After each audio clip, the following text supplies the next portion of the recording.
Okay, everyone, welcome to the third session of the Nāgārjuna Mulima reading group. And we are on the second chapter on motion. So according to the Sirius and Katsura translation and commentary, this is titled An Analysis of the Traversed, the Not Yet Traversed, and the Presently Being Traversed.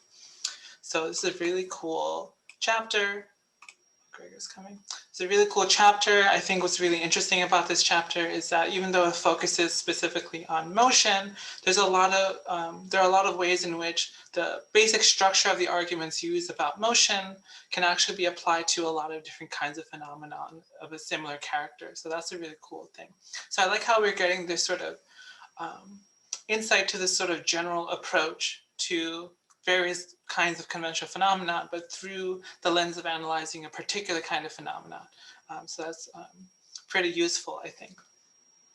So last time we started off with trying to go through like a verse by verse sort of discussion and then open it up to more general discussion, but naturally it seemed like we sort of did a more open discussion first. It's a little hard going verse by verse. So I think I just want to open it up to the floor. If anyone wants to say anything, express any questions and concerns before we get deep into the text. And like last time, what was your experience reading the text? And yeah, don't make it too long because I think we'll flesh things out in the discussion. But I just want to hear people's initial thoughts.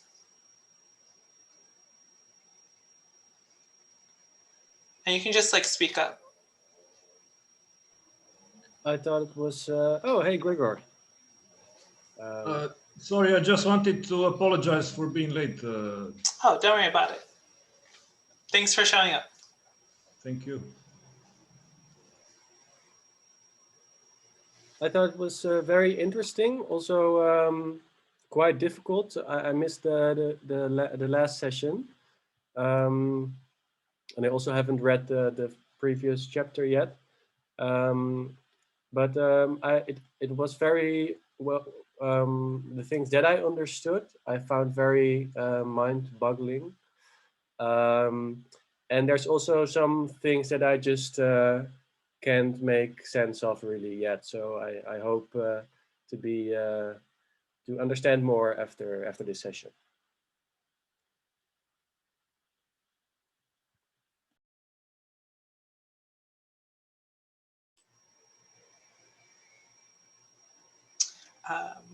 Not to be like one of those teachers, but I think I want to hear something from everyone, even if it's like very, very small comment about just like your experience just reading it. So I'll go next with Mark. Can you hear me okay?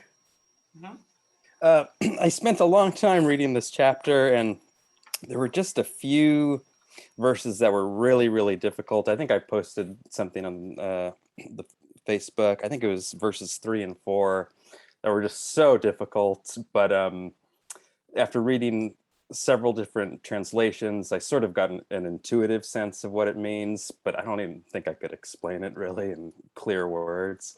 But then the rest of the chapter seems to sort of make sense after that. Sometimes I think Nāgārjuna's arguments kind of seem like they could be a little bit silly almost, and I kind of like doubt, what he's saying.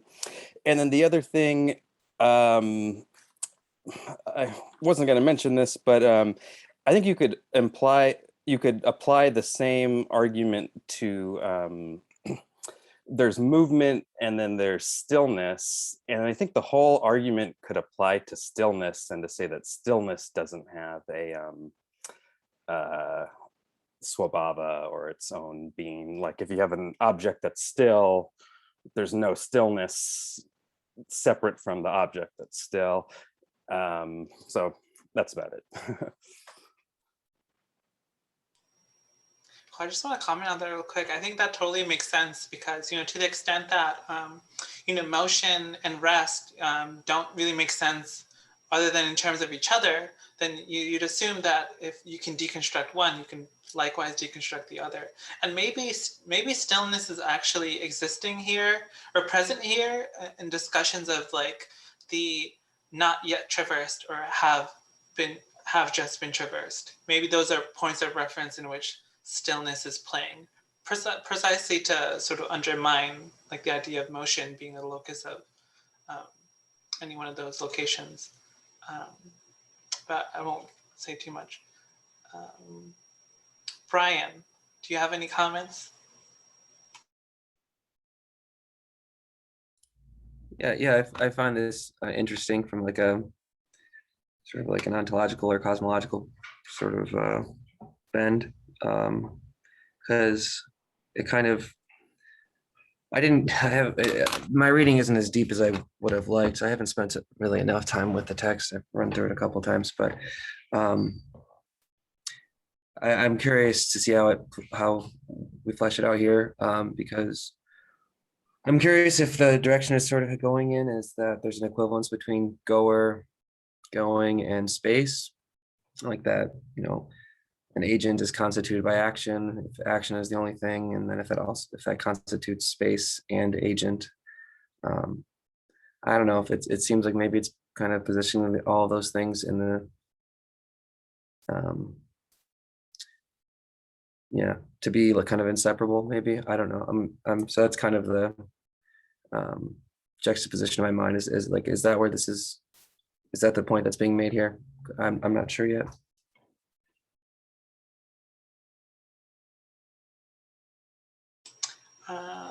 Thanks. What about Hadi? Yeah, so I guess my initial thought was I think there is something to note here about the position of the chapters, and I think there's something notable about this being the second one and providing a sort of template for arguments to come. I think this is the first time we see the 3 times argument structure, for example, and it brings to mind the comment that Sagar brought up the other day when he was talking about there being such a thing as a master argument for the Madhyamaka, and whether or not, all we have are just piecemeal refutations of our common sense sort of assumptions, or is there something, is there a master argument such that we can reply to sort of any kind of argument? And I think there's something to be said about the placement of this chapter here and these argument structures being laid on, and like almost the most common sense assumptions happening first, like about causality and motion. And another thing I wanted to point out was there are a lot of parallels to Zeno's paradox, but something notable about Nāgārjuna is like his use of kind of refuting these assumptions from a grammatical perspective. Like I got sort of like dizzy with all of the conjugations of the verb to be or gum here. Like there's certain verses that have like 4 or 5 different conjugations, and I think there's something to be said about him trying to understand these assumptions and the opponent's arguments through grammar. I think that's notable about the Indian tradition too. Cool. Yeah, there's some secondary literature I was reading that actually makes that really interesting point too, about how, if we understand Zeno's paradox is like mostly coming out of like a worldview that mostly bases analysis off of mathematics, like the ancient Greeks, what we would expect from a discourse in ancient India is one based on grammar. There's an interesting way in which these two different orientation to the paradoxes of motion might be understood in terms of another thing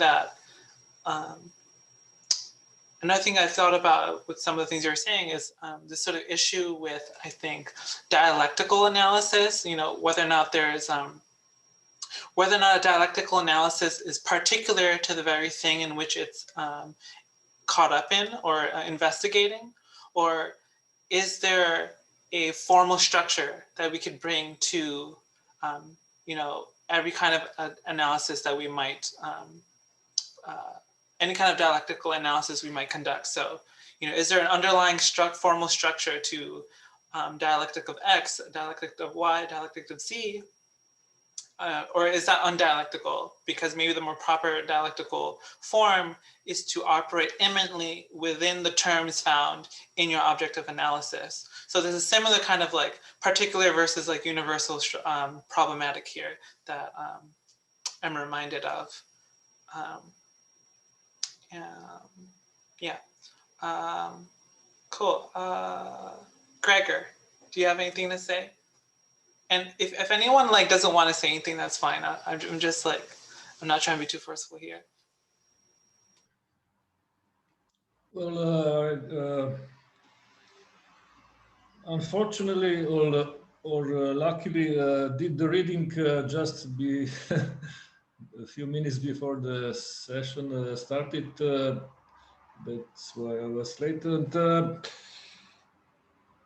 And as I said previous time, I read parallel with this English translation that we are reading, also Slovene translation, and I noticed that this Slovene translation is quite more helpful than I mean, the commentaries of it rely on many other interpretations. I mean, not only those Indian interpretations that Siderit and Katsura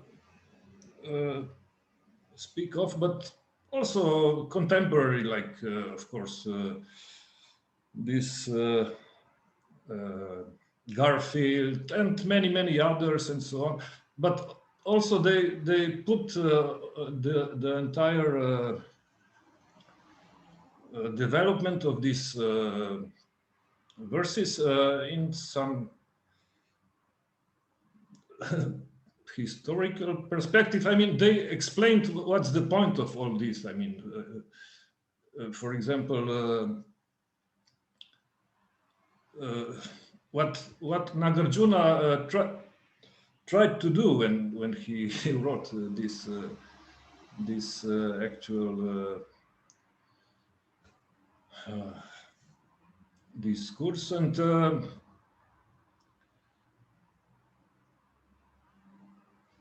maybe that would be enough for the beginning. I don't know. Oh, thanks. Thank you for your comments.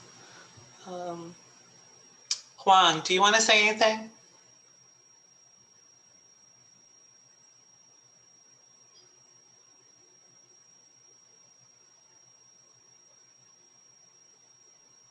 I have written in the chat. Sure. Yeah, that's fine. Does everyone understand every verse? I can definitely say from my experience, no.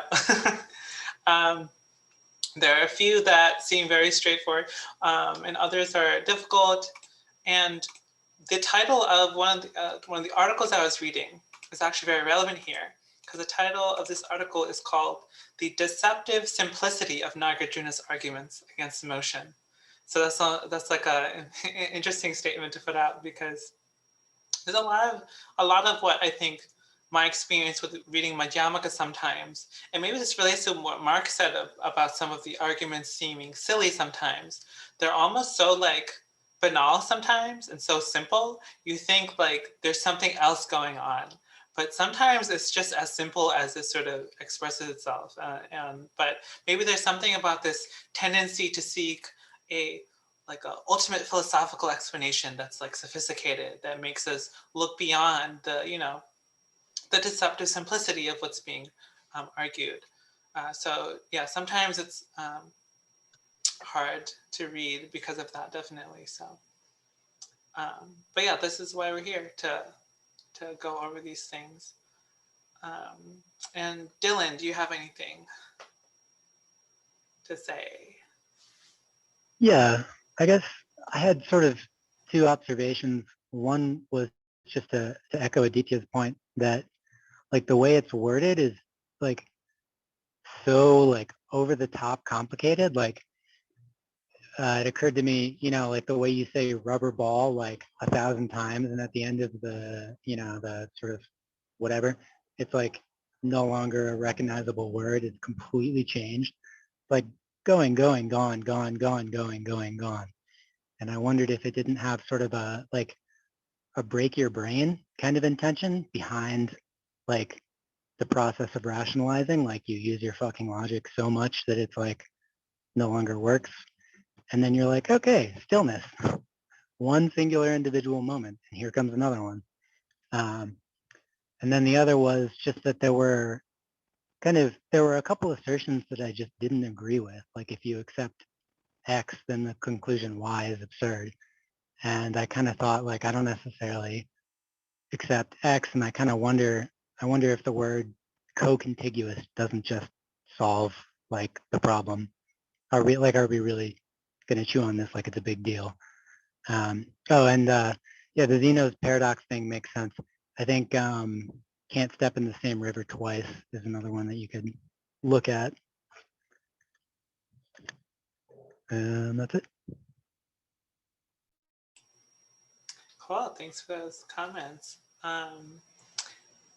And I would like it if we could, at some point, discuss a little bit about Zeno's paradox. I think it would be a really interesting way to sort of compare and contrast with some of the concerns that Nāgārjuna has. And one of the things that I sort of picked up in reading some secondary literature and also thinking about some of these verses is whether or not we're dealing with a so-called problem of motion per se, or if it's more about explaining what motion actually is. And I think that's a distinction that might come out a little bit more in the discussions that we're going to have. And maybe if Zeno's paradox is sort of concerned with, seeing motion as a problem, maybe for Nāgārjuna it's not necessarily so that motion is a problem per se, but that a certain way of grounding motion in any ultimate sense is problematic. So it's like slightly similar, but slightly different as well. Sagar, do you have any general points to put in? And maybe you can also, start going through some of the verses with us too. Sure. So I actually just I think that it's interesting that Sideritz and Katsura seem to take, at least for part of it, a spatio-temporal explanation of some of these verses, where I feel like perhaps it might not be appropriate to take a spatio-temporal explanation. And what I mean is, so for example, the argument that begins in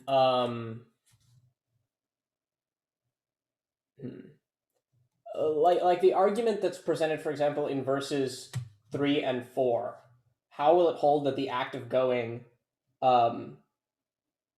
is in the path being traversed when it does not hold that there is a presently being traversed without the act of going? If you say the act of going is in the path presently being traversed, it would follow that the path being traversed is without the act of going, since for you the path presently being traversed is being traversed. And the argument that I guess begins here, but even I guess is kind of hinted towards earlier in the first verse, which they explicitly give a spatiotemporal interpretation for by talking about momentariness and giving the example of it being related to Zeno's paradox. I think that we should be, while it's possible that there may be hints towards spatiotemporal arguments here, the reason I think we should be wary of taking most of this chapter as relating to arguments of the Zeno arrow paradox kind, where it's like, if space is infinitely divisible, then like, how can there be motion? Is that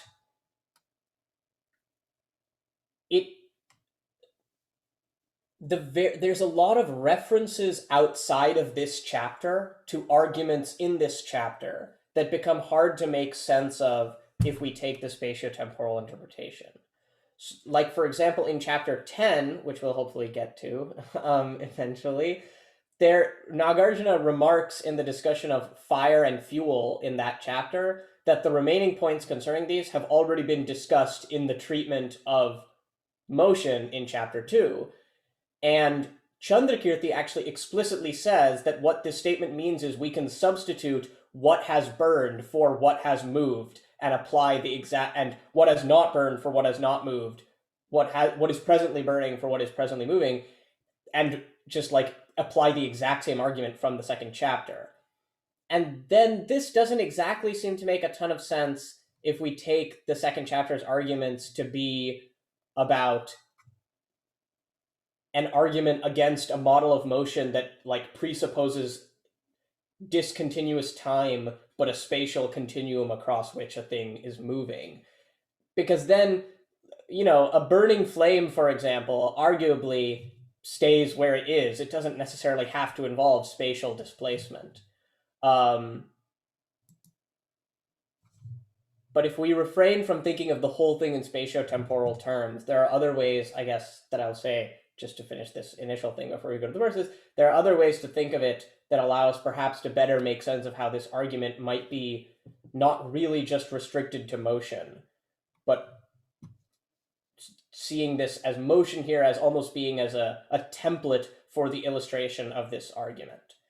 And Jan Westerhoff actually mentions that part of something that's useful from a practical standpoint for a practitioner of thinking of motion as just being an illustrative thing here rather than being what this is actually talking about is that it allows us to also expand what we think motion here means to things that have a religious import for Buddhists, because the term mover does not necessarily just have to denote moving objects in the everyday sense of the term, but can also refer to beings moving in transmigratory existence in samsara.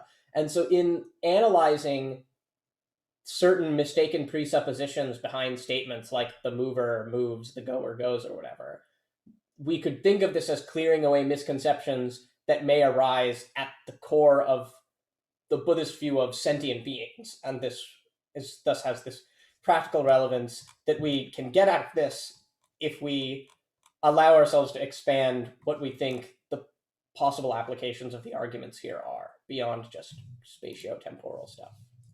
Well, Sagar, it sounds like maybe what you're explaining as motion, what motion might really be kind of about as something different than just spatial displacement. It seems like that maybe still falls within like a spatiotemporal framework, because if you think of just time as motion, in the sense that would work for the burning as well, just in the sense that time is evolution of a system, whether that's spatial displacement or entropy, the asymmetry, motion as asymmetry, or motion as time. So it's still maybe, I don't know, it just seems like it still fits within a spatiotemporal framework, but it also accounts for the burning thing. What I kind of get from this, from what both of you are saying, is that maybe what we're more primarily concerned with is more sort of something more basic, like the nature of the changes of a state. So like, spatial, extensive difference is one instance of changes in state, but there's also this, developmental, motion as well. That's also changes in state. So maybe by focusing too much on spatiotemporal traversion, we sort of miss the fact that we're speaking primarily about, or we're concerned actually with like a more basic idea about changes in state, right? Does that make any kind of sense to people?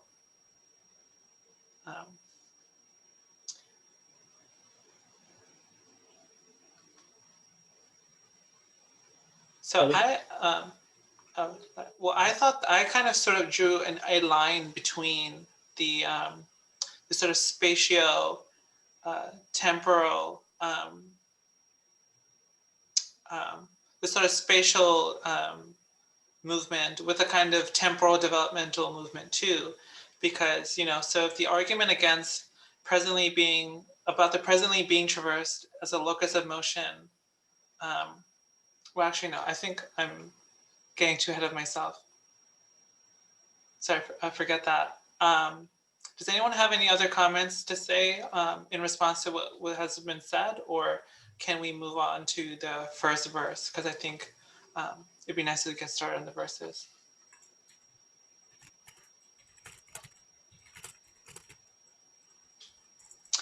Okay, let's start with the first verse, and then Sagar, you could probably help me divide things up in terms of arguments, because I like your suggestion of not going strictly verse by verse. But the first one is good to start on, obviously. So, just as the path traversed is not being traversed, neither is the path not yet traversed being traversed. The path presently being traversed that is distinct from the portion of the path traversed and not yet traversed is not being traversed. So one of the things I get from this verse is actually it's kind of like the conclusion in a way in the very beginning. So that's really neat. And so the way I sort of understood this with help from the text and the commentary is that the path traversed is not being traversed because what has just been in motion cannot be said to be the locus of motion. It's just been in motion. So it can't be the locus of motion. The path not yet traversed is not being traversed because what is to be in motion, in the future tense, is obviously not yet in motion, so it cannot be the locus of motion. And I think the next step might be where we have to think a little bit hard about why the path presently being traversed is also not being traversed. And because aside from the path having traversed and the path to be traversed, there is no locus of traversion that's possible. And one of the ways I try to make sense of this is how any apparently present moment of traversion, any present moment of motion can be further subdivided into points at which the present moment starts and the present moment ends, which those points themselves can be understood in terms of the path not yet traversed and the path to be traversed. So you never really get to a actual point that's the present in which there's a duration of motion, because for there to be a duration, there would have to be a start and an end. So you sort of repeat the same problematic that you were originally trying to explain. So are you connecting this then to the argument about the beginning and end of motion being unfindable that's made in I guess in like 13 and 14, I guess, or 13 through 17, I guess, where like there's no place where going commences, there's no place where going stops. Is that what you're connecting this to? Yeah, yes, definitely related. And the fact that so every time you find a present moment, you can keep subdividing a start and end. But because motion cannot be found in either of those points either, you never actually get to this sort of present moment in which there is motion happening. Yeah, and so this helps me actually draw a line to the soteriological sort of analogy too, because so the argument against the present being traversed that I sort of laid out works if you accept the potentially infinite divisibility of a path, which I think is actually analogous to the phenomenological divisibility of experience into successions of discrete moments. So perhaps the same arguments that apply for motion in a spatial sense, which considers itself with changes and extensive differences, can also apply for movement in a temporal sense, or at least a developmental sense, considered in terms of changes in intensive or internal differences. So, for example, if there's no motion from point A to point B, because a locus of motion can't be found in any of these three locations or the three times, then there's also no real movement from sentient beings to Buddhahood since likewise the locus of the real movement can't be found in any stage of the developmental process. But at the same time, that doesn't undermine the conventional existence of motion from point 1 to point 2, as well as the conventional path from sentient being to Buddhahood. So there was this Dutch diplomat that you read, Robert van Gulik, who was a diplomat both to Qing, China, and to Japan, but then in the United States, and he is quoted as once being asked if he minded dying, and he replied, "Forgive me for being, I guess, speaking philosophically or whatever, but movement is illusory from soul to Kobe, from life to death." And I think that this is like, I mean, and you were kind of mentioning it with respect to like from sentient being to Buddhahood. But if we think about what I guess the Buddha says is characteristic of enlightenment, one of the things the Buddha says, like if we think of, it's both in the Sutra on the Noble Search, but also on the Sutra on the Play in Full. It's recorded in both of these, so it probably is a pretty early like notion. Is that after the Buddha, when the Buddha was about to go and teach, he told a particular Brahma that the gates to immortality, that is to non-dying, to deathlessness, are open for those. Let those who can hear me show their faith. And so this kind of like deathlessness, which characterizes Buddhahood, well, if we think that there's no motion of sentient beings from birth to death, if these events, which seem to have a change of state to them, is unreal, then I guess this connects to what you're saying about there not really being a motion from sentient being to Buddhahood, because if deathlessness is what characterizes Buddhas, beings are already deathless, because this seeming motion from birth to death is unreal. And I guess that in two ways thus affirms a non-duality, I guess, between beings and Buddhas. One, because the seeming motion and change of state that is undergone on the path is unreal, and two, because the lack of state change that characterizes Buddhas already characterizes beings, if that makes sense. Though I don't mean to say, like, obviously conventionally beings are still different from Buddhas, and beings still die. So I think that there's like, it's important here perhaps to not develop, I think, a tendency that perhaps sometimes I feel like people, when encountering such ideas, do, which is to kind of decide that there's no practice that needs to be done, or nothing that there's nothing to do, I guess, which is not strictly speaking true. Oh yeah, there is this sort of complicated tension between a kind of maybe a dialectical duality within the conventional level, and then like a non-duality at the ultimate level. Yeah, you can never like sort of collapse yourself on one side or the other. You have there's always this sort of tension you drive with both. Yeah.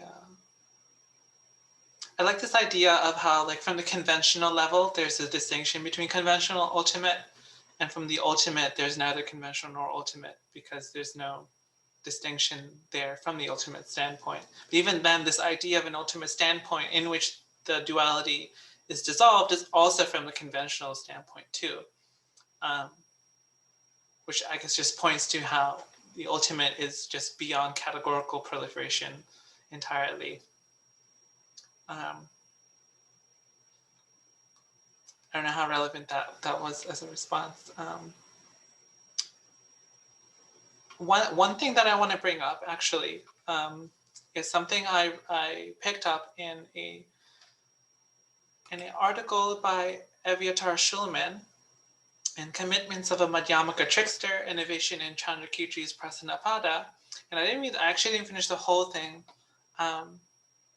but I I followed some of the main points, and he has a contention with the way Chandakirti reads this chapter, and particularly, I think the second verse, or I think the first and second, which is that Shulman thinks that Chandakirti imposes a kind of reading on the chapters that makes the issue about the relationship between an action and its object, so like the motion on a path, versus the relationship between an action and the subject, so the one who is ostensibly the one moving. So this is and for Shulman, this is a reading that Chandakirti actually sort of reads into the text that isn't actually quite found in the text itself. And he states this actually Bhavavika, who first sort of interprets these verses in terms of a path per se. So I'm interested if anyone has, particularly the people who are versed in Sanskrit in some sense or another, if they can comment a little bit on these terms, gata and agata, and how does it relate to motion in these verses? Is it talking mostly about, are we concerned mostly about the path on which motion is set to occur, or are we thinking about the things which are ostensibly in motion? Or is that dichotomy itself kind of like not useful? I'm not sure. I'm just confused. I'm sort of asking. So gata is it's the past passive participle of this verb. So it's like gone. If something is gata, it means it is gone, and that means it can mean a person. Like if someone is gone, then they are gata. But also it could be, let's say you interpret here gum as like walk rather than go, which is a thing that's sometimes done. You could say that road is walked. That is something that we say in English, and that's also something that you could say in Sanskrit. So a person can be walked or gone, and a person can be gone in that they have gone, but also a thing like a road can also be gone in that things have gone on it. And both of these are things that people say in Sanskrit with gata, just as you would use the past passive participle in either of these cases in English, using ed as our past passive participle suffix in English. And you can say that road is, well walked, means many people have walked on it. Just as you can say that a person is gone, that the person has gone somewhere. So I'm not sure. I'd have to think about it maybe more, but I think that it's not. I guess I would just say that like it's not like it's making up something, or at the very least, if this is some way that Chandrakirti or Bhavavika is reading into this wording, I guess I can understand where they're coming from, is what I would say. But I don't know if it's I haven't read the paper you're talking about, so I don't know.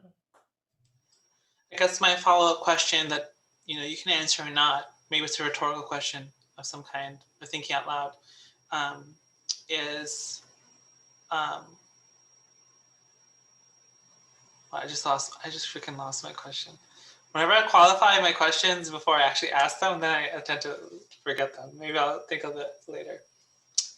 Be less epistemically humble. Don't qualify your questions ever. Yeah. Okay.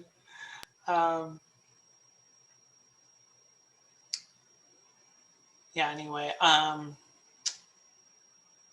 guess we can move on then. Keep going. So, how would you recommend to proceed, Sagar?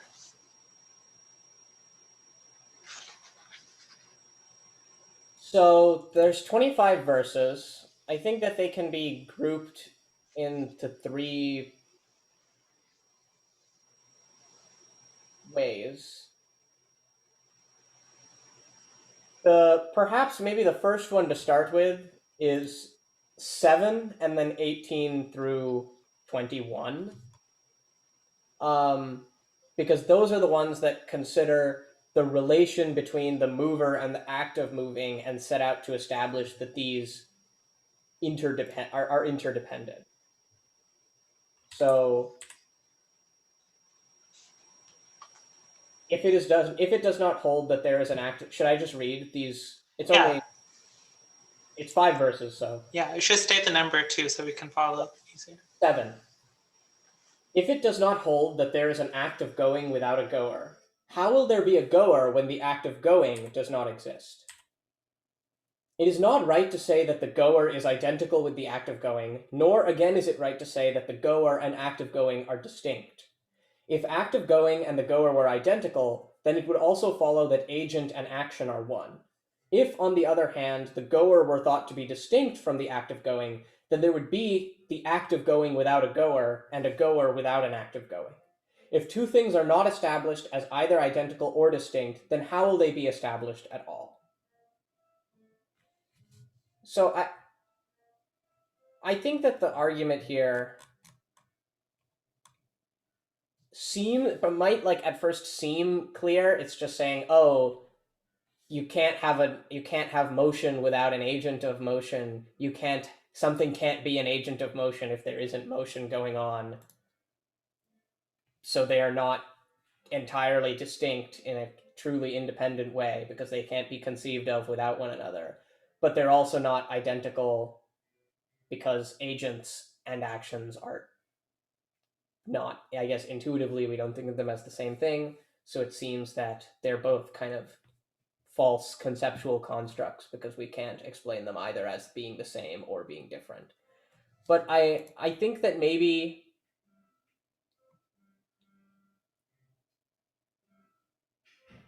there is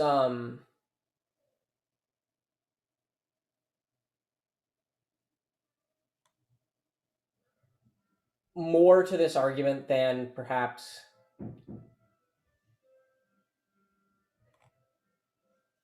meets the eye, because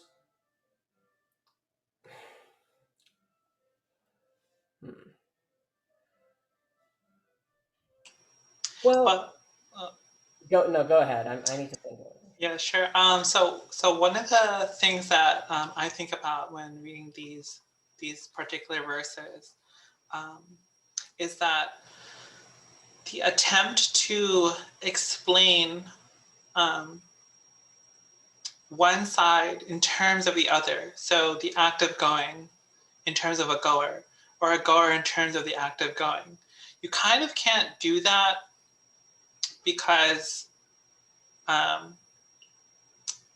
there's something kind of circular happening when you do that, because so you can't qualify an act of going with reference to a goer, because that goer has to be qualified as a goer by the act of going. Right. So you can't explain an act of going by reference to a very thing that presupposes the act of going. And you can't explain a goer by reference to the fact that it goes, because for something to be in the act of going, it would be a goer that has to do that. So again, you can't explain a goer with reference to an act of going, because an act of going presupposes the goer. So in either way, you can't actually ground your explanation in a way that's not circular. And this is actually something that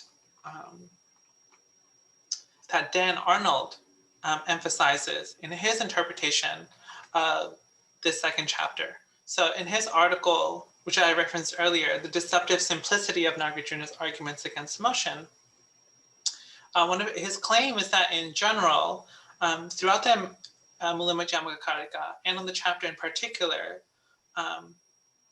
that the intent is to demonstrate that nothing about the conventional, or what Arnold calls the personal level of phenomena, can be explained without reference to the phenomena being explained. So this is one of those things that sounds like kind of silly, and obvious, but it's kind of important.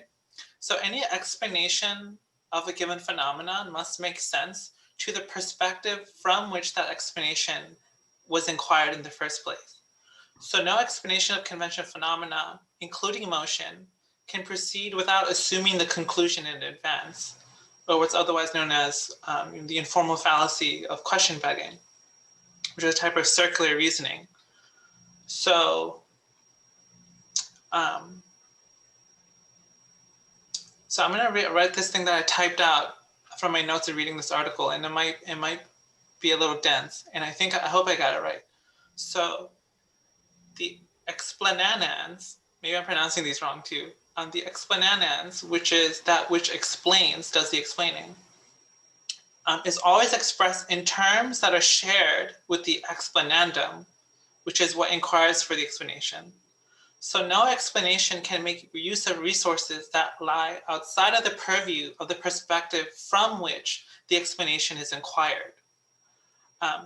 So this establishes the mutual dependence of explanans and explanandum in the constitution of an explanation.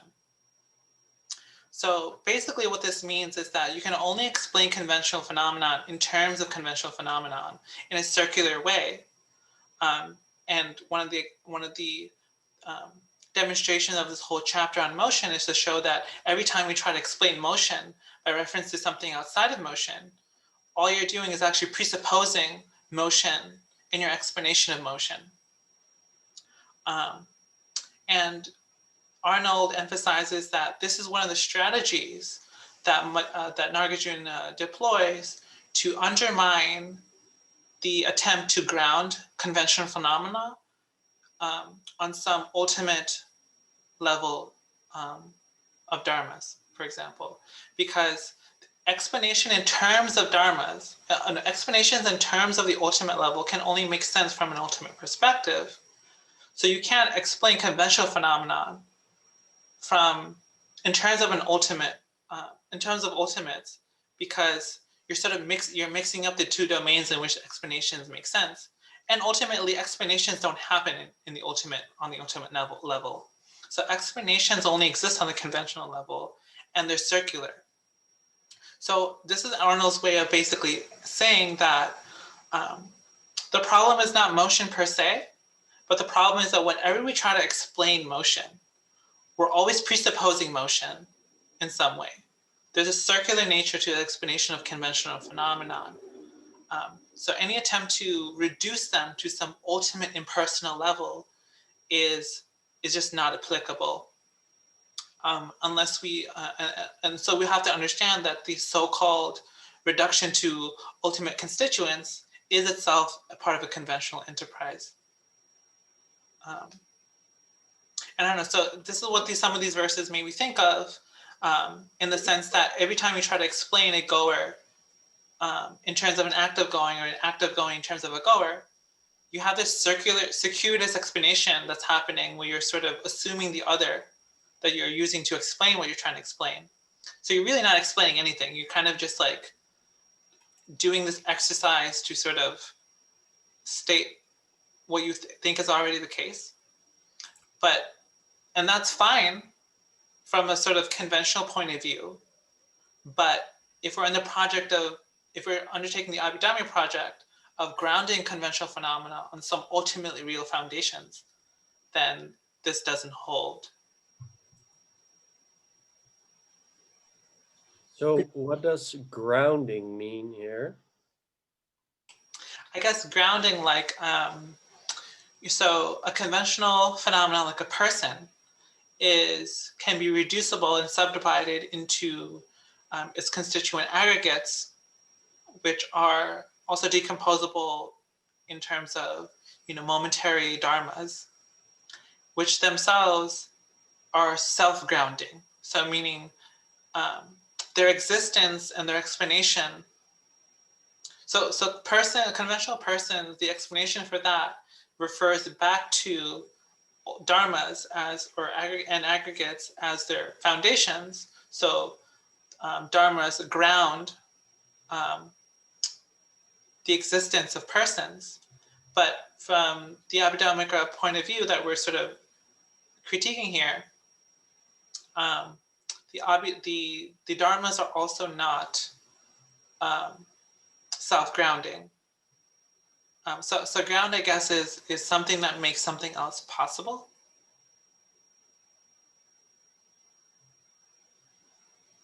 Something grounds something else if the like X grounds Y or P grounds Q if Q is true in virtue of P, if that makes sense. Or like this is the way in English we usually express the grounding relation is with this phrase in virtue of.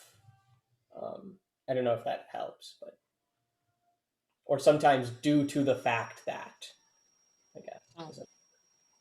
Maybe we can also think in terms of reference, like to explain something, you have to make reference to something outside.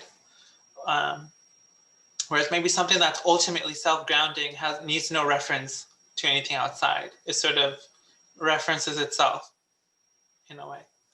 But from a Madhyamaka point of view, nothing actually grounds itself that way. Everything is always referencing something else for its existence or definition. I think I heard someone else speak up. Yeah, I just I was thinking a way of understanding grounding is just to say that whatever remains after the ultimate level of analysis is that which grounds every other phenomena. But of course, for the Madhyamaka, nothing remains, or it could keep going. So it could either keep going. It could be that the grounding relation is not well founded because of an infinite descent, or because of a circle. A circle would also be a not well founded would also make grounding not well founded. That is, if you have Q grounded by P, which is grounded by A, which is grounded by Q.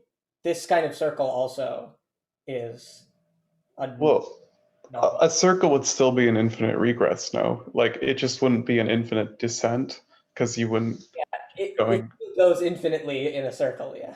Yeah, but I guess those are two.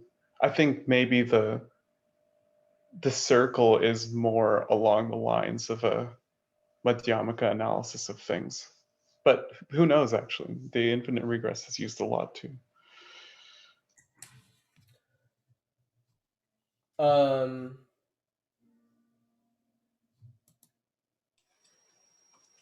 Does anyone else have any particular comments about these verses? And after that, I think we can discuss verses 3 and 4 because Mark in particular expressed some interest in those verses, and maybe we can parse those through. But if anyone, Sagar, if anyone else has any additional comments on verses 7 and 18 to 21. Just just one inquiry I can't stop thinking about is how this relates, and specifically what you were talking about with going, explaining a goer, and going, or a goer being explained by that kind of circular grounding or whatever. How that relates to, like, the conception of like motion happening, how there's a conventional conception of that motion happens in time, but that type of time isn't actually real. And I can't figure out why that's resonating so strongly with that circular grounding thing between the goer and going, between motion and time. And then, so the conception would be that motion doesn't happen in time, but time just is change, or developmental, what we've been referring to as change of states. I don't know. Do you think that relates at all to, or that, how is that? I guess how would that fit in giving up on that kind of attachment to some fundamental notion of time as independent of motion, right? I don't know if you've already interrogated, if anybody here's already thought through the relationship between that and these verses, but I can't stop thinking about it. Does that make sense, at least what my inquiry is? For me at least, can you go a little bit more about your concern with time here? Well, yeah. So, like a lot of times people are attached to this idea that time is something that exists outside of motion. Like we're moving around in time. I'm an agent and I'm passing through time. Or how much time does it take for me to do this? And that kind of time is just really a fiction that we make up with clocks. That we objectified motion, but really what we're just referring to is just changes and the repetitive nature of changes, and we're grounding, we're explaining how long it takes for something to happen by pointing to other motion, and we're explaining really we're just using the motion of like the stars or the motion of the planet around the sun to explain how much time it takes to do something, but really we're just we're just comparing different types of motion to each other. Certain motion that has really a lot of consistency, and we're using that as a basis to ground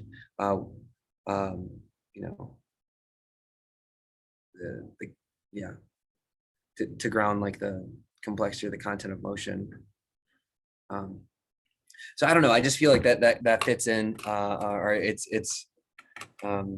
it's got to be related in some way. So that's just my ongoing inquiry with this passage. So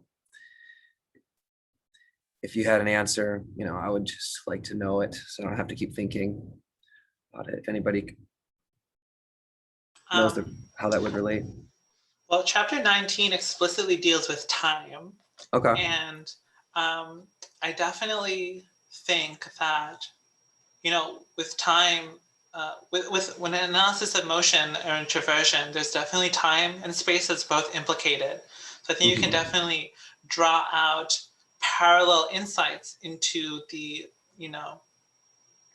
unfindability of time too, when analyzing the unfindability of motion. And this is probably one of those interesting ways in which, this particular analysis of motion is actually a gateway to the analysis of multitudes of interconnected phenomena, including time and space. So perhaps this will become more clear when we get to the analysis on time. But yeah, it's interesting to bring that up. Cool. Okay, so let's go over 3 and 4. So let's see. Well, since 3 is actually a response to 2, maybe we can do 2, 3, and 4 in conjunction. So 2, the opponent. Where there is movement, there is the act of going. And since movement occurs on the path presently being traversed, not in the traversed or the not yet traversed, the act of going occurs in the path presently being traversed. So our opponent believes that going occurs in the present. 3, response. How will it hold that the act of going is in the path being traversed when it does not hold that there is a presently being traversed without the act of going? If you say the act of going is in the path presently being traversed, it would follow that the path being traversed is without the act of going, since for you, the path presently being traversed is being traversed. So what the heck is this saying, everyone? So this is expressing what Westerhoff calls the property absence argument, which is essentially the argument that there's a difficulty in terms of analyzing statements like the goer goes in the path in terms of an ontology of independent of an independent goer and an independent act of going, or in this case, an independent path or locus of going. Here is where I kind of feel like it makes it a little bit easier to understand this argument if we treat gata as meaning manner of going rather than as meaning path. But I guess it also works for path, perhaps, because let's say we take like a statement that's not of this kind, right? Like a statement like the apple is red. You can regard the constituents in this state of affairs as these like independent, distinct objects, the apple and the property red. But for statements like the mover moves, this thinking doesn't hold because you can't separate moving from the mover. There are no non-moving movers, nor is there like a place of motion which lacks a mover. So in this case under consideration, the property and the individual instantiating the property have, at the very least, notional dependence, if not, at least in some cases, actually existential dependence. There's an example that I'm trying to remember for, right, an example for existential dependence. Ice is essentially frozen. And so, like, being frozen and being ice in this case, like, or like being, I guess you wouldn't want to say frozen because you could freeze things other than water. So I guess if we restrict the domain to just water, being ice and being frozen, here the individual ice and the property being frozen actually stand in existential dependence with each other. But I guess with the case here talking about motion, it's really more of a kind of notional dependence, because a thing can be both a mover and also other things. For example, if it's a human walking, they are a mover, but they're also a human, so we can understand the mover aspect of them ending and them still being a human. So in this case, it's just a notional dependence between their property and them as an individual being a mover. But the reason why this is called the property absence argument is because it hits on the fact that in order to conceive of two things as really different, you have to be able to conceive of one of them absent the other. And we can't do this for what Sideritz and Katsura translate, because they're translating it here as the place of going, that you can't conceive of the act of going and the place of going as distinct from one another. You can't conceive of one absent the other. Hence, these two can't exist with Svabhava. Just a quick question, Sagar. So if what really is going on here is this examination of notional dependence, wouldn't even the most staunch realist agree that these things are notionally dependent on each other? And really it is existential dependence that he's going after here? So I think that actually this gets into something about how Nāgārjuna, in a lot of cases, because he thinks that individuals are assembled for conceptual and pragmatic reasons rather than things that are actually, I guess, true in the world, actually thinks that a lot of cases of notional dependence actually are cases of existential dependence. But I don't know if this argument by itself demonstrates an existential dependence between something that is a goer between something that is a locus of motion and the act of going itself. If we imagine a place that might be a locus of going, a beach along which someone might walk, and the act of going being someone walking there, I think that it's probably not obvious to us that the beach has any existential dependence on the act of going here, because it's just a notional dependence so long as that beach has someone walking on it. But I think that because Nāgārjuna would see this as applying to properties in general, that he might perhaps make the argument that any property we might ascribe to the beach is actually standing in if any property that we ascribe to the beach is standing in notional dependence with the individual, the beach itself, then we have no way of defining what it is, this individual that is the beach. And if that's true, then it actually seems like we've moved from notional dependence to existential dependence. If we think that this argument, the property absence argument, can apply to properties in general. So I guess if you want to maybe take an example, let's say we go back to the apple. If we think that, if we look at the apple and we find even properties that the apple does seem to have existential dependence with, such as, or I guess properties that the apple couldn't have, or couldn't lose without no longer being an apple. Redness is not one of these because they're green apples, but maybe, I don't know, being a fruit is probably something that if it no longer had that, it wouldn't be an apple.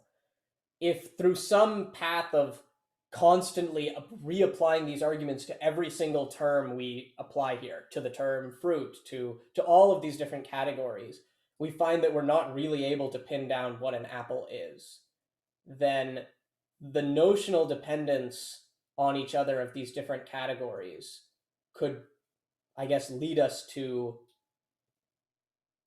beyond where the staunch realist would stop into, I guess, the existential interdependence that Nāgārjuna is talking about here. Maybe. I'm not entirely sure. That was a bit rambly, so I apologize. That makes sense. Also, sorry about my internet connection. I missed the first part of your response and I keep leaving and rejoining. I even moved. So I guess one issue I have is this is the property absence argument, but is Nāgārjuna really here in these verses treating goer and going and movement as properties? It seems to me that the identical nor distinct argument works because he's treating them as two things that could be identical but aren't, or two things that could be distinct but aren't. But so he's not really talking of a property of, say, redness being predicated of the apple.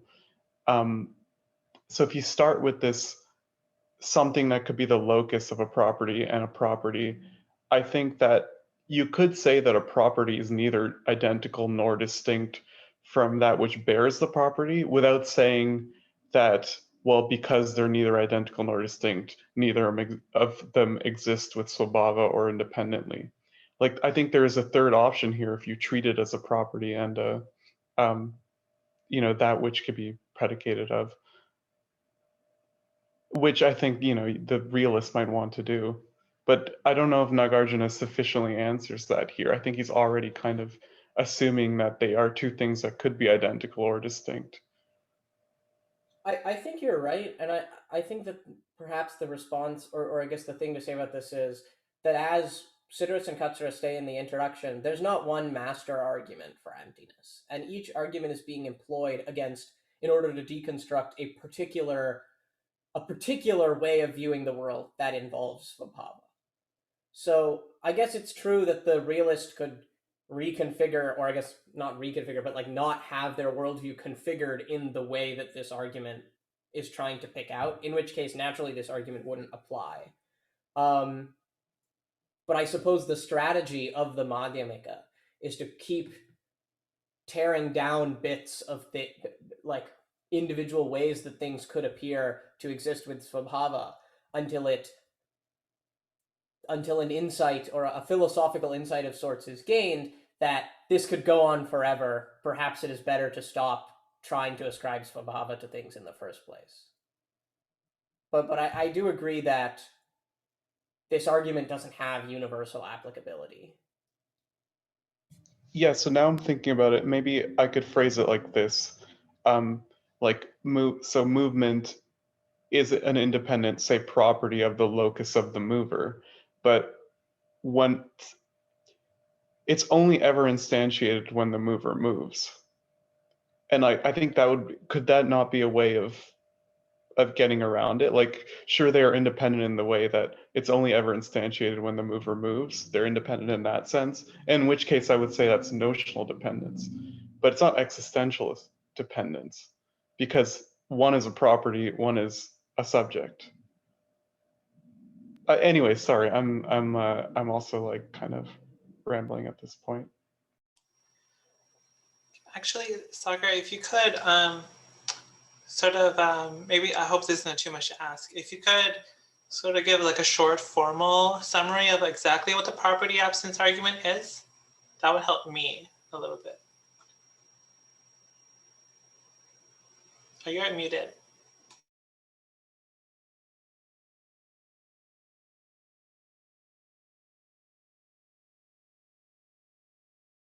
You're muted, I can't hear you. Okay, yeah, sure. So the argument is basically that an individual can only be said to have a property if it's at least conceivable that it lacks that property. If it's not conceivable that it lacks that property, then it doesn't seem that we can analyze such things in the same way as we can analyze things where we really do ascribe a certain property to an object, like with the case of the apple being red. Such analyses assume the existence of two entities, the property and the individual, whereas cases of this sort don't seem to work that way. And he tries to demonstrate that they don't seem to work that way by pointing out that we can't conceive of these two things as existing absent the other. Okay, cool. So that makes sense to me now. Why that would be a way to interpret these verses, particularly when we direct our concern with the fact that 3, 4, and then I guess 5 are direct responses to a specific proposition put forth in number 2. In verse 2.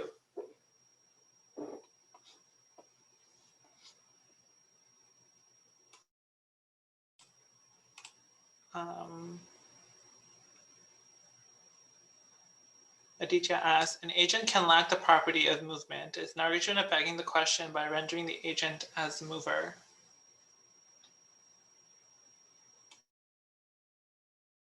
So again, I don't think it's question begging here. I think it's just picking out notional dependence, a kind of notional dependence which doesn't automatically translate into that doesn't automatically translate into existential dependence. Because like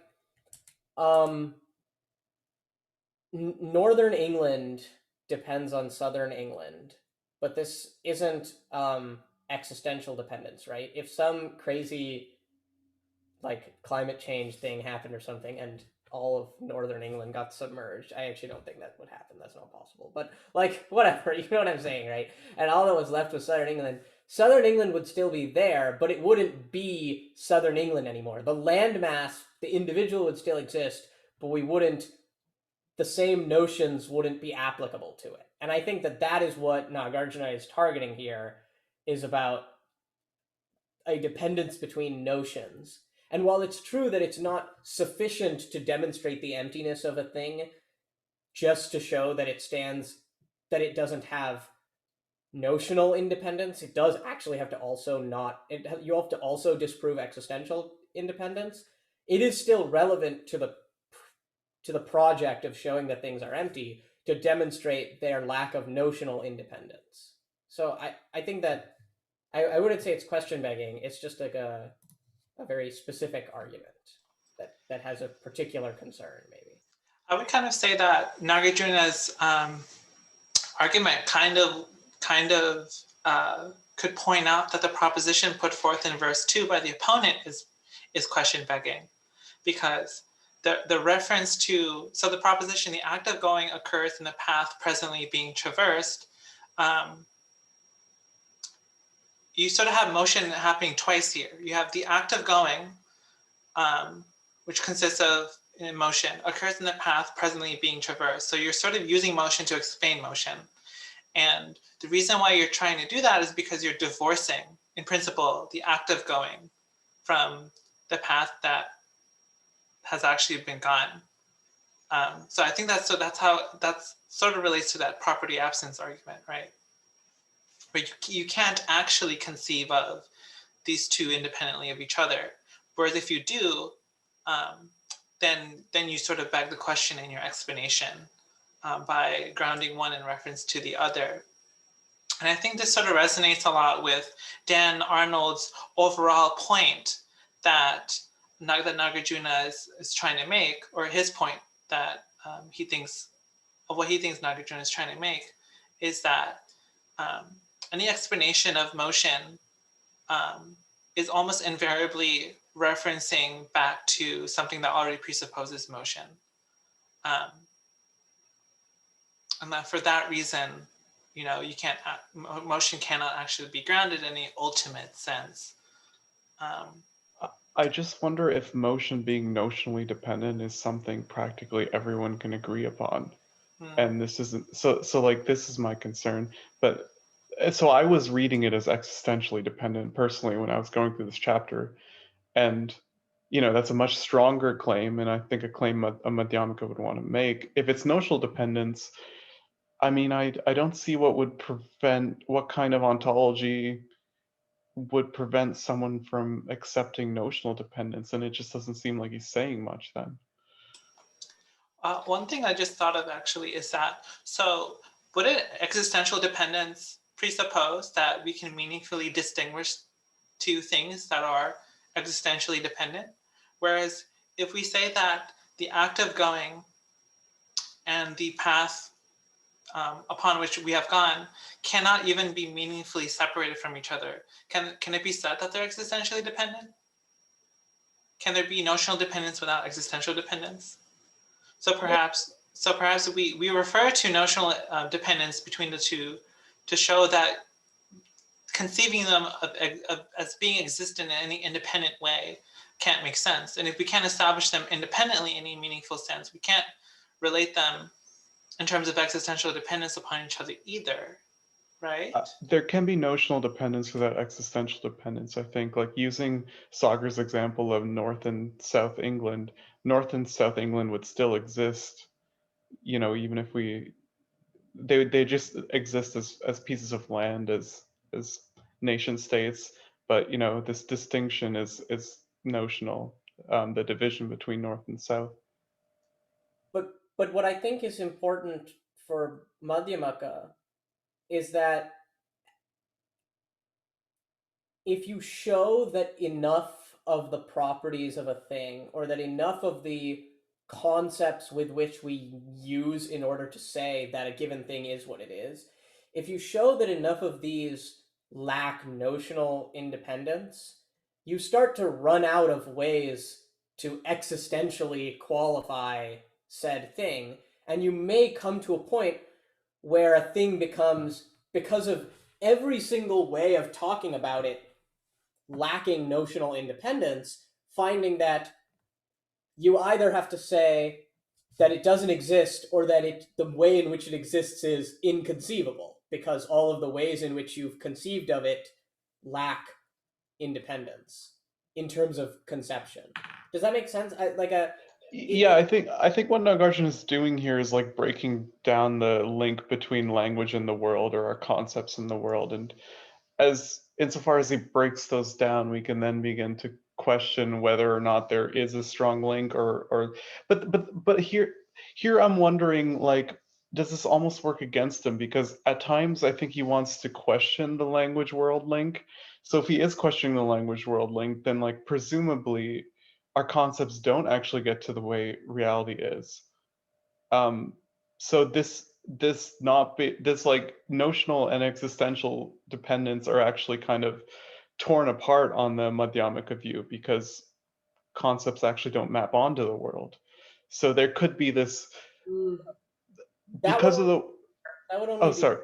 That would only be relevant if the Madhyamaka thought that there was some way that absent concept, like if there was some mind independent or concept independent way the world really is. Like I think what you're basically getting at is like, is Nāgārjuna ending up just being like a transcendental idealist of some kind that thinks that there's some transcendental absolute way the world really is, but that no concepts of ours can map onto it, and all of our experience of the world is concept mediated. But I think that he is taking a stronger point here, which is to even go beyond that and say that there isn't even a way to think at all of there being this way that the world really is. I agree with you that this is how Nāgārjuna views it, but I'm wondering if I wonder if his view of philosophy of language, you could say, or like his way of how language links up to the world is like working in favor of his arguments here on motion, or working against them. like, but I do agree with you that he's no transcendental idealist. I don't think Nāgārjuna would say there is such a way in which the world actually is beyond our concepts. Yeah, like a world as it is, or such a thing. But anyways, I really don't want to derail this conversation. Well, I'm interested a little bit in just analyzing what's happening in verse 4, because it could be a little confusing. So I'll repeat. If you say the act of going is in the path presently being traversed, it would follow that the path being traversed is without the act of going, since for you the path presently being traversed is being traversed. So I guess what's happening here is, if a person is saying that the act of going is in the path presently being traversed, then it follows that the path being traversed is without the act of going. So I guess you can say, if the act of going is in the path, by saying that it is in the path, you're in principle saying that the act of going is distinct from the path being traversed, even if you're using that to explain the path being traversed. So you're in principle already, by your very explanation, dividing up the act of going from the path traversed. So then following that, Nāgārjuna says, if the act of going is in the path presently being traversed, then two acts of going would follow. That by which the path is presently being traversed and is said to be as such, and moreover that which supposedly exists in the act of going. So now we actually are at a new argument, because this is no longer about the fact that we can't conceive of the two things absent one another, but rather that we end up with a duplication of our characterization. But in order to understand this, you have to understand that Nāgārjuna is regarding the Gamyamana here, which is what I guess is being translated here as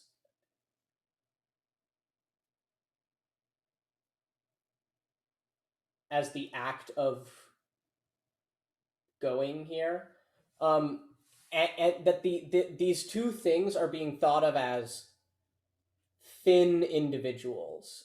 A thin individual is something that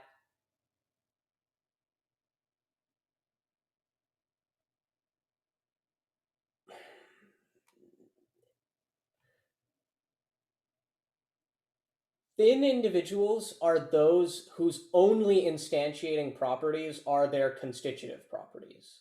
So like an example is like thunder, or like a particular thunderclap, because the sound made by the thunderclap is the constitutive property of the thunderclap, right? It's what makes it what it is. And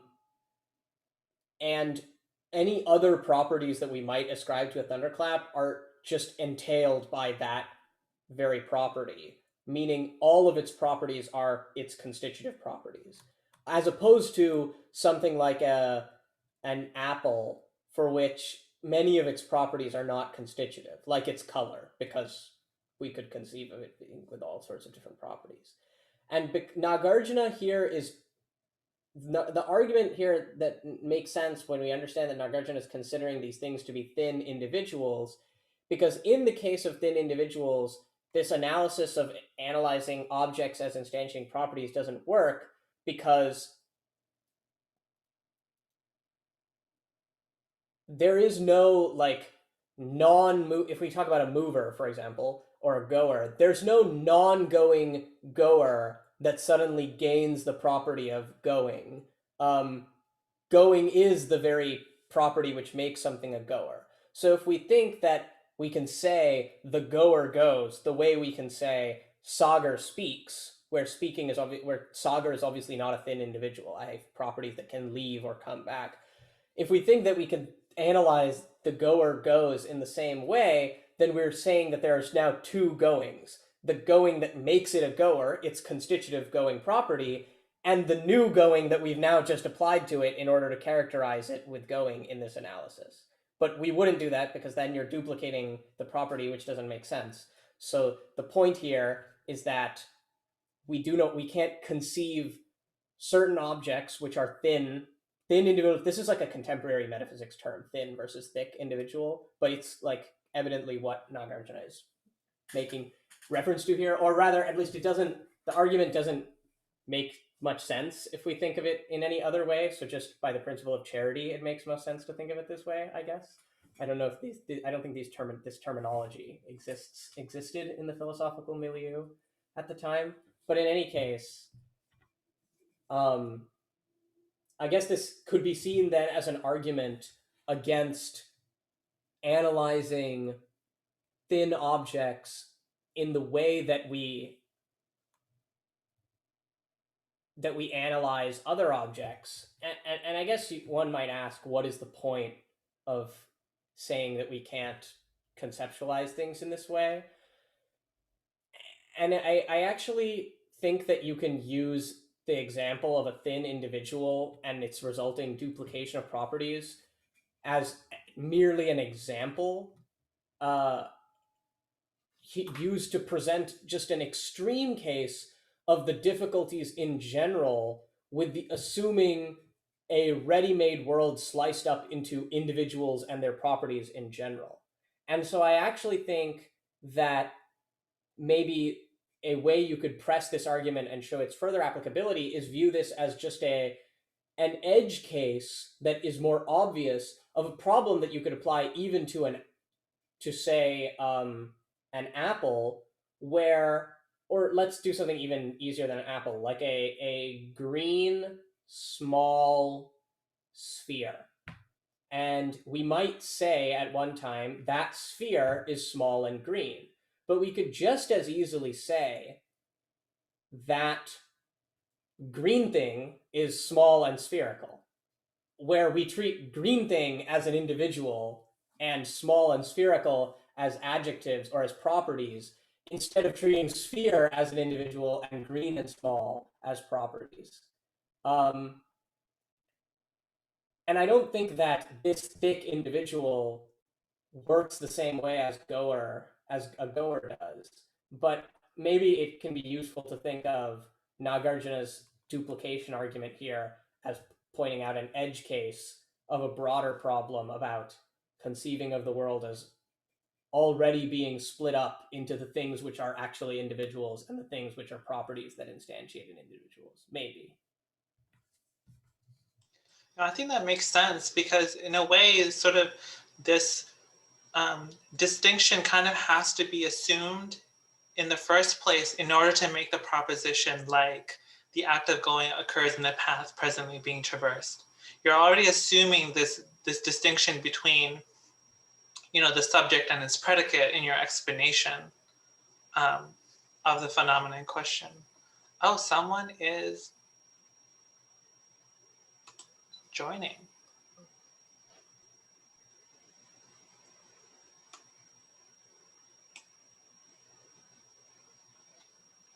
Quinn, I saw you nodding. Did you have something you wanted to say? Or...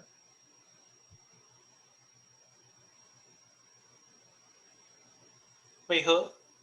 Quint. Oh, I'm nodding all the time. Actually, I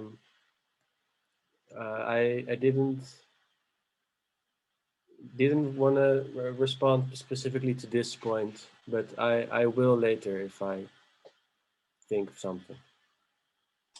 Well, I will say, hello, John. It looks like you're new, so welcome. We have about 20 minutes left for this call. I think maybe we can lightly touch on another argument. Sagar, if you want to pull something from like a little farther down the verses. The last argument is the one from the 3 times, which I feel like is actually kind of the hardest one to understand.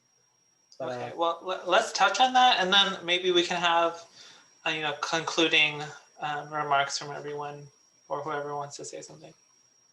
It's 12 through 14, and then also verse 17 as well. Verses 15 and 16 aren't really argumentative, but are kind of just stating perhaps the statement which 17 is kind of arguing for. So I guess it's 12 through 17. Shall I read them? Yeah, yes, please. Going is not begun in the path traversed. Going is not begun in the path not yet traversed, and going is not begun in the path presently being traversed. Then where is going begun? Before the act of going begins, there is neither a path presently being traversed, nor one already traversed where the act of going could begin. And how could the act of going begin in the path not yet traversed? How can the path already traversed, presently being traversed, or not yet traversed be imagined, when the beginning of the act of going is not in any way to be found? It is not first a goer who, and then he moves to the next thing, which is about the cessation of going, or stopping. It is not first a goer who stops, nor indeed is it a non-goer who stops. And who could be the third person distinct from goer and non-goer who stops?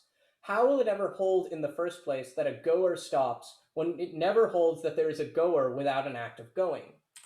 The goer is not said to stop when on the path presently being traversed, the already traversed, or the not yet traversed. The same analysis that applies to the case of the act of going also applies to the commencing and ceasing of the act of going.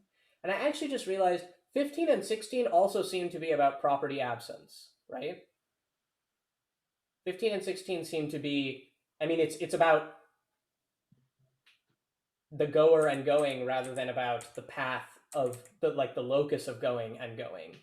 But it still does seem to be property absence, just related to agent instead of locus. Yeah, no, I think it's definitely very clear here. It's sort of, very, very definitionally, it is not a goer who stops, nor indeed is it a non-goer who stops. In a sort of common sense, colloquial, communicative sense, we might say, this person who is moving has stopped. In there being someone who is moving, they can't be said to have stopped. And in their having stopped, they can't be said to have been someone who's moving, because it's in the nature of something to be moving, and in the nature of something to be stopped, If they're not moving, then to say that they've just, if they're not moving, to say that they stop seems to be saying that they're moving, because something that isn't moving doesn't Right. stop. It's already not moving. Actually, maybe Aditya, this perhaps touches on, because it would seem here that this would be purely notional, right? That it's like, oh, a person being a goer and then stopping and thus no longer being a goer, that's just notional. That, like, they are still there, we just no longer would call them a goer. But maybe there's something more difficult here with this, because the argument isn't just that when they stop, they are no longer a goer, so a goer doesn't stop. When we add the second part of it to it, that nor indeed is it a non-goer who stops, it seems to make this more difficult, because we could say this person is a goer, they're walking down the beach, and then they stop. Okay, well, that means that they're no longer a goer, but that's fine because they are still there. But if they're no longer a goer, what do we mean when we say they stopped?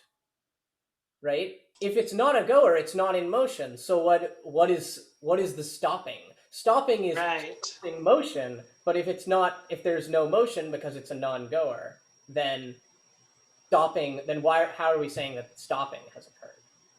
So I think maybe we might be like, oh, this is just notional or whatever. But actually, I think maybe the stronger argument here is against the notion of stopping, like rather than against the notion of agents of motion.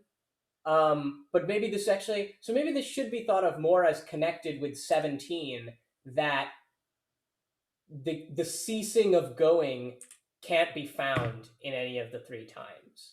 It's more about this idea of the beginning and ends of motion being unfindable. In that sense, I guess it's kind of similar. Like last time we talked about the argument about how cause and effect being unfindable in the three times. because when the event that is said to be a cause could really be reasonably said to be a cause exists, or when a given event could reasonably be said to actually be a cause, it no longer exists. And when it exists, the effect doesn't yet exist. So how are we saying it's a cause? I think that there's maybe a slight connection here between these arguments. I don't know. From a soteriological angle, can we say that just as there is no arising of Buddhas, there is no ceasing of the arising of Buddhas?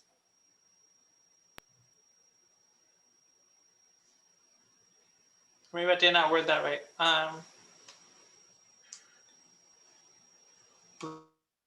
Let me think about how to word that. So I guess maybe I kind of get what you're saying. If we view going here as just an example and see this more as an argument about saying that the commencing and the ceasing of a given event is something that we are imputing onto things rather than being found in the events themselves, the commencement and the cessation. Could this also be true for the events which we would say are the deeds of Buddhas? And so Buddha activity neither commences nor ceases. Is that right? Yeah. That's what I'm trying to say. Makes me think of this. I'm only vaguely remembering it. Maybe someone more in tune with the Zen tradition can remember this. I came across a statement by some Zen master, perhaps, about how the Buddha is still practicing. This idea that the Buddha has not, so the Buddha is accomplished, but it's also never done accomplishing its Buddhahood. I mean, it might be one of those. It might be a response specific to a kind of inquiry, which is how Zen sort of stories happen. But it's an interesting thing to think about here. If there's no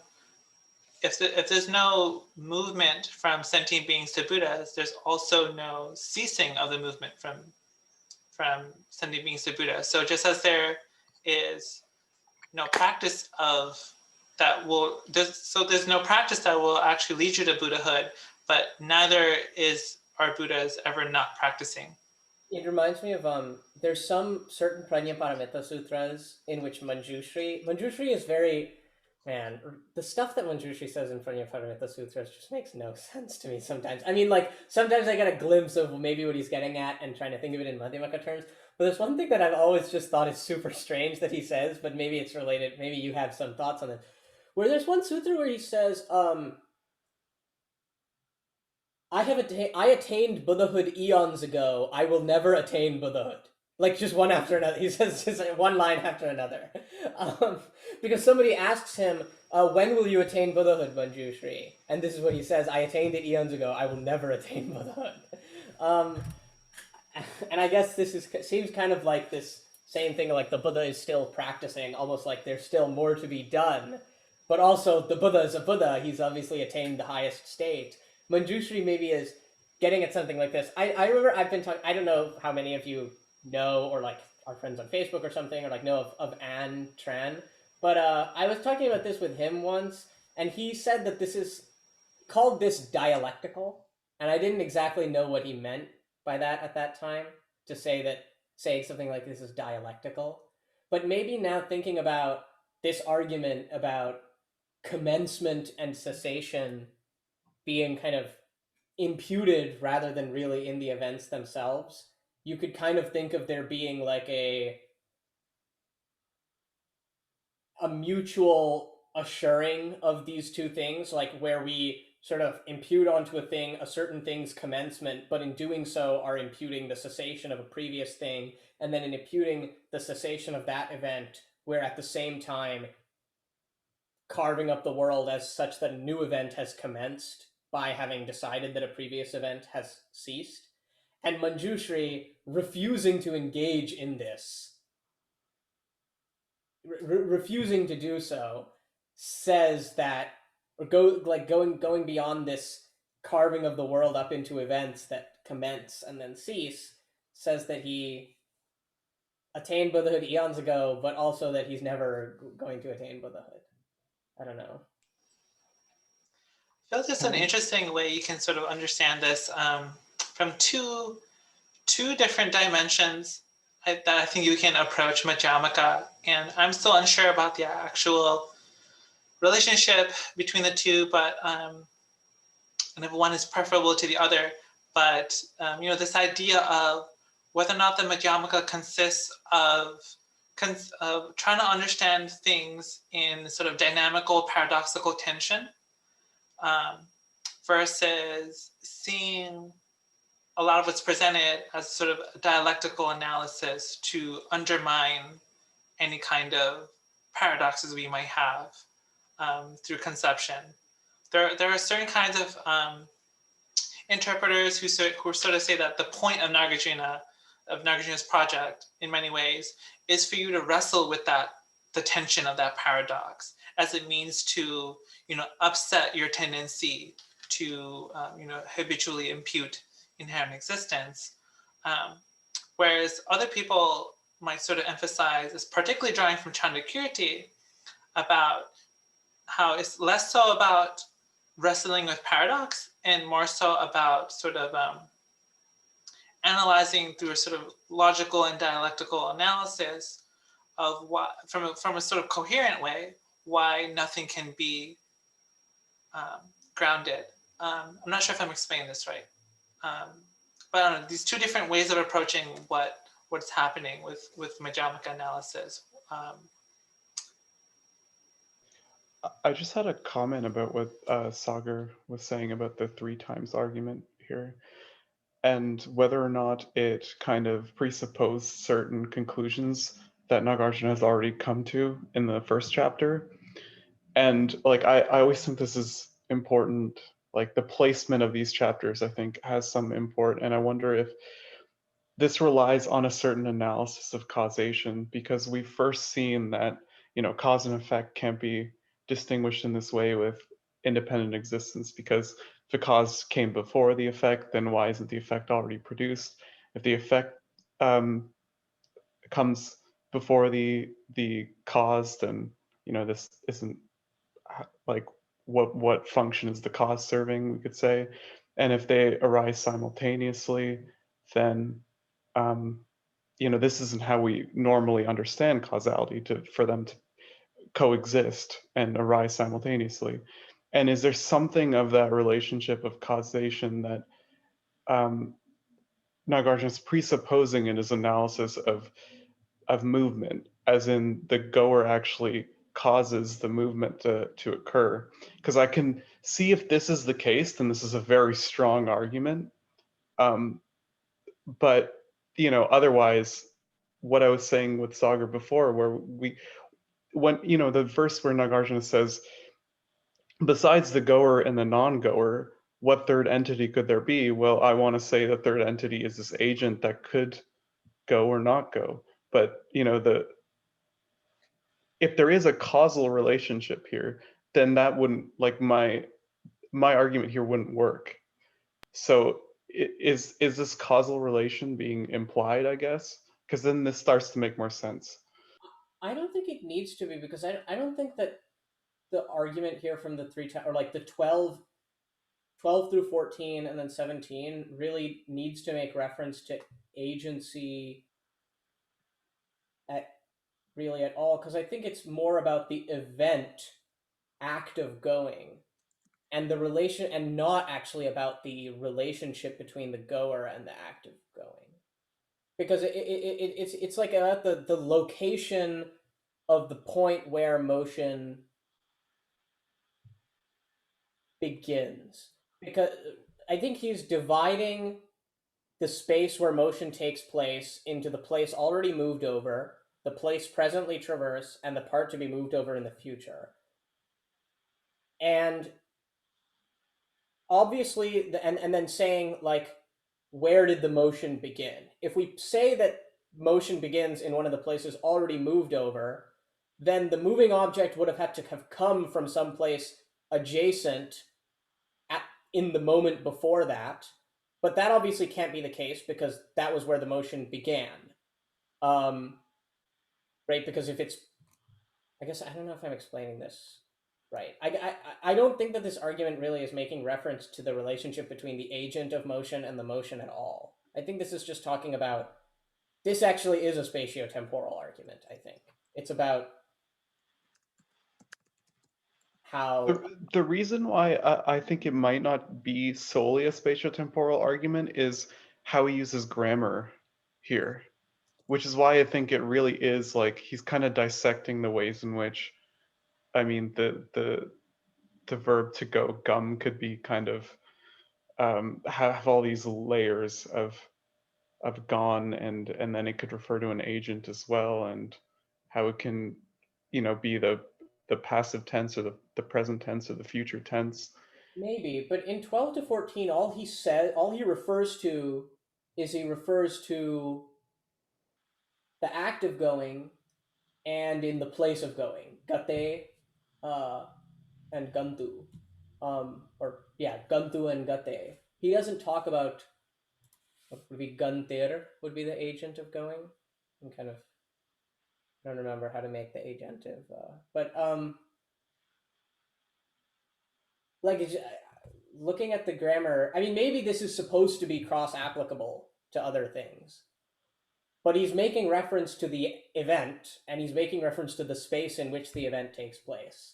And those seem to be the two uses of going that he talks about, which I feel like is why I read this as so gumanasia is what I'm thinking, because he also references the act of going. Right, yeah, which is this event taking place, and he's asking, where is it taking place, or where does it commence? But couldn't this be read with like this other layer of what's the causal relationship here? Is the act of going causing the locus of movement, or is the locus of movement causing? And then you could then, because I feel like this is how a 3 times argument is construed. I feel like that is not, you know, maybe I'm like, yeah, this is, I don't see that. I remember in the introduction it said like causation doesn't in Indian philosophy doesn't refer to actions, right? It only refers to things, or is that not relevant here? In the classical Indian context, it generally refers to objects. So yeah, that might be a good point. I have a comment. So you said, so what if we ground the locus of motion on the agent of motion? Well, wouldn't the agent of motion be an agent of motion because it's in motion? So we can't really explain the locus of motion with reference to what's already being defined as something in motion, if that makes sense. It's like we're not actually producing anything new here. If for the agent to be the agent that is moving, I don't know. We can't really have point to that to ground the locus of movement, because we're already presupposing what we're trying to ground. Does that follow?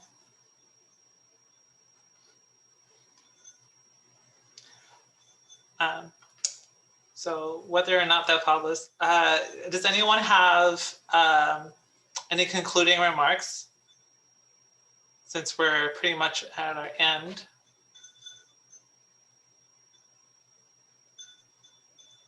I'd like to thank Aditya for your questions because they were very helpful.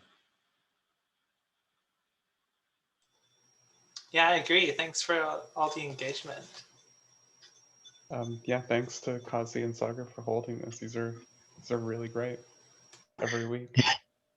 Thanks all you guys. I feel like I started out feeling like I understood what I had read, and now I want to go back and reread it. So I appreciate you guys for pointing that out. Yeah, thank you so much. It was really helpful, and really clarified a lot of confusion I had. I really appreciate it.